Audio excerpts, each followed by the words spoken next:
10 years ago, a comedy about zombies made more money than most straight-up horror movies ever do. Then it went quiet. No word for a decade. And now, two of its stars just dropped a hint that has fans checking their calendars again. So let's dig into what is actually happening with Zombieland 3, because there is more here than one quote in one interview. If you have not seen Zombieland, quick catch-up. 2009. A ragtag group of survivors is trying to stay alive after a virus turns most of the population into flesh-eating zombies.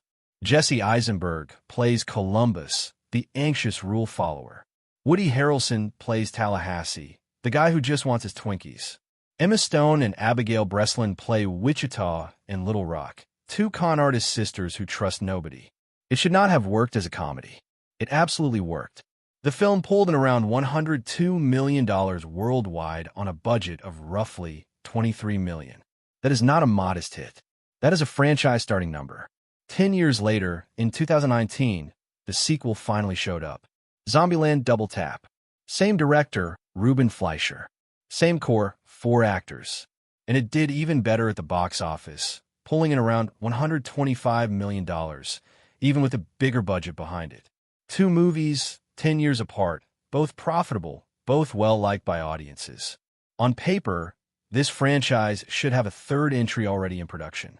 It is not, and that gap is exactly why people keep asking about it. Here is where the new development comes in.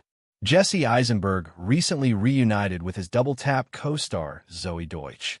Not for Zombieland, for Minions and Monsters, the newest entry in the Despicable Me universe. In an interview promoting that film, the two of them were asked directly if this was their planned reunion after Double Tap. Deutsch's answer was immediate. She said they are still waiting for their third reunion, and they need to figure out what that is. Eisenberg followed up by saying it would be in a completely different medium. Then the conversation turned playful. The interviewer asked whether their next reunion would happen before or after Zombieland 3. Deutsch tossed the decision back to Eisenberg, since her character, Madison, survived the second movie. Eisenberg pointed out that if she survived, she is eligible to come back. Deutsch's response was basically, "That is on you, you are the one in charge here." It is a fun exchange, but it also tells us something real. Deutsch is not the actor holding this franchise together. Eisenberg is. His schedule is the bottleneck, and everyone around this project seems to know it. So let's talk about why that bottleneck exists, because this is where the story gets more interesting than a single quote. Back in November of last year, director Ruben Fleischer gave an interview while promoting an entirely different franchise, Now You See Me.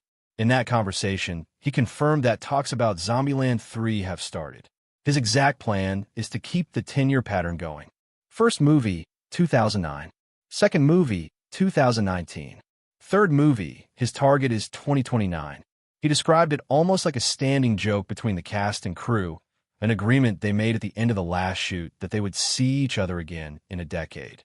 Now that decade is almost up, and, according to Fleischer, people are starting to actually talk logistics instead of just nostalgia. But here is the complication nobody was talking about as much. In that same conversation, Eisenberg made a comment that got a lot less attention than it deserved. He said Now You See Me is more likely to keep getting sequels than Zombieland is. Read that again. That is not a small thing to say. That is one of the stars of Zombieland, essentially ranking his own franchises and putting Zombieland second. Now, to be fair to him, there's a practical reason behind that comment. Now You See Me already has a 4th movie in motion, and Fleischer is attached to direct it. Zombieland 3 does not have a script locked, a start date, or full cast confirmation. One franchise is moving. The other is still in the talking stage. And Fleischer's schedule backs that up. Around the same time as these comments, he was also directing that 4th Now You See Me movie, with Eisenberg and Harrelson both involved in that production too.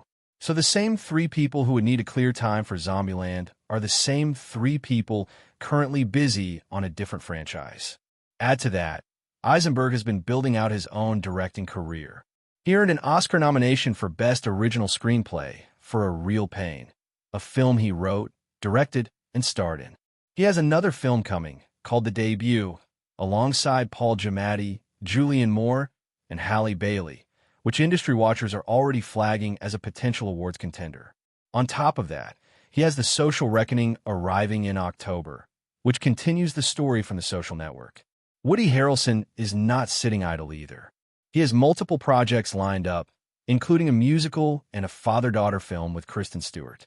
Every one of these actors is in demand right now, just not necessarily for zombies.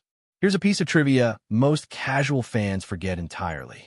This is not even the first attempt to extend Zombieland beyond 2 movies.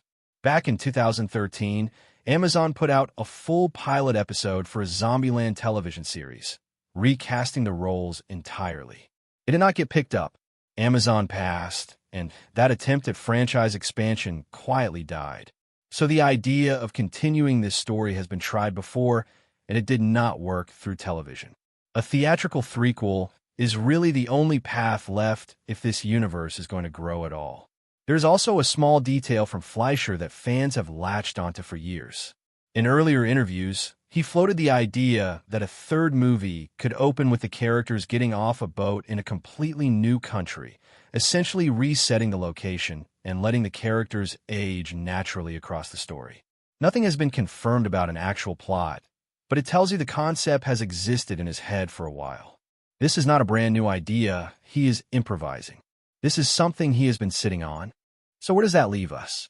On one side, you have real momentum, a director publicly naming a target year, 2 returning cast members openly joking about it in interviews, a pattern of exactly 1 movie per decade that fans have been trained to expect. On the other side, you have every single key person tied up in other major productions, an original screenwriting and directing career for Eisenberg that is currently thriving without zombies anywhere in it, and a track record of 1 failed expansion attempt already sitting in the franchise's history. My honest read, based on everything here, this movie is more likely than not to eventually happen, simply because the people involved keep bringing it up unprompted in interviews that have nothing to do with Zombieland. That is usually a sign a project is alive somewhere behind the scenes. But 2029 as an actual release date should be treated as a hope, not a promise. Fleischer himself said it directly. He has other things ready to go, and whichever one comes together first is the one that happens first. What do you think? Is a 10-year gap actually smart franchise pacing, letting these characters age in real time? Or is it just delay after delay until the moment eventually passes? Drop your take in the comments. And if you want the next update the moment there is real movement on this, casting news, a script, an actual date, subscribe, because this is exactly the kind of story where the real information comes out in random interviews for completely unrelated movies.